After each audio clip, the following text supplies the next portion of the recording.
ഞങ്ങളുടെ യാത്ര യൂറോപ്പിലെ തന്നെ നല്ല മനോഹരമായൊരു നഗരത്തിലാണ് ബ്രസൽസിൽ. അവിടുത്തെ യുനെസ്കോ ലോക പൈതൃക പട്ടികയിൽ ഉൾപ്പെട്ടിട്ടുള്ള ഒരു ചതുരാകൃതിയിലുള്ള ഇതാണ് കെട്ടിടങ്ങളും അവിടുത്തെ ശില്പഭംഗിയും ഒക്കെയുള്ള ഒരു സ്ഥലത്താണ് ഞങ്ങൾ എത്തിയിരിക്കുന്നത്. പിന്നെ ഇവിടെ ഉണ്ട് ഈ ഒരു പ്രതിമ, ഇതിപ്പോൾ തൊട്ടിട്ട് ഇതിന് കുഴിഞ്ഞ് കഴിഞ്ഞിട്ടുണ്ടെങ്കിൽ വിചാരിച്ച കാര്യം നടക്കുമെന്നാണ് പറയുന്നത്. പിന്നെ ഇത് നമ്മുടെ ഒരു കുട്ടി മൂത്രമൊഴിക്കണതായിട്ടുള്ളതുണ്ട്. പ്രതിമയുടെ പേര് പ്രശസ്തമായിട്ടുള്ള മാനേക്കൻ പീസ് പ്രതിമ എന്നാണ്. അത് സന്ദർശിക്കാൻ ഞങ്ങൾ പോയി. അപ്പോൾ നമുക്ക് പിന്നെ അവിടുത്തെ ഇങ്ങനെ നമ്മുടെ ഫ്രിഡ്ജ് മാഗ്നറ്റ്സ് അങ്ങനെ ഞങ്ങൾ വെറുതെ അതൊക്കെ കഴിഞ്ഞിട്ട് വെറുതെ ആ നഗരത്തിൽ കൂടെ വെറുതെ ഞങ്ങളൊന്ന് ഇങ്ങനെ നടന്നു. ഞങ്ങളുടെ ഗൈഡ് ഫ്രണ്ടിൽ പോയിട്ട് ഞങ്ങൾക്ക് ഇങ്ങനെ പറഞ്ഞൊക്കെ തരുന്നുണ്ട്.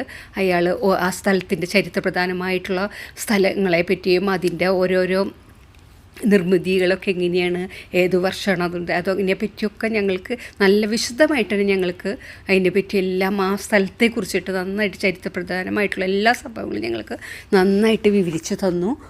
അങ്ങനെയൊക്കെ എല്ലാം നല്ലൊരു യാത്രയായിരുന്നു. ആ സ്ഥലം അങ്ങനെ നമ്മൾ വിചാരിക്കാതെ നമ്മൾ ആ സ്ഥലങ്ങളെ പറ്റി കാണാൻ പറ്റി. ആ പോണ വഴികളും ആ റോഡും ആ വീടും. പിന്നെ ഇവിടെ ഇപ്പം ഞങ്ങൾ എവിടെ പോകണമെന്ന് വെച്ചിട്ടുണ്ടെങ്കിൽ ഇവിടുത്തെ ഒരു പ്രശസ്തമായിട്ടുള്ള ലാൻഡ്മാർക്ക് എന്ന് പറയാം.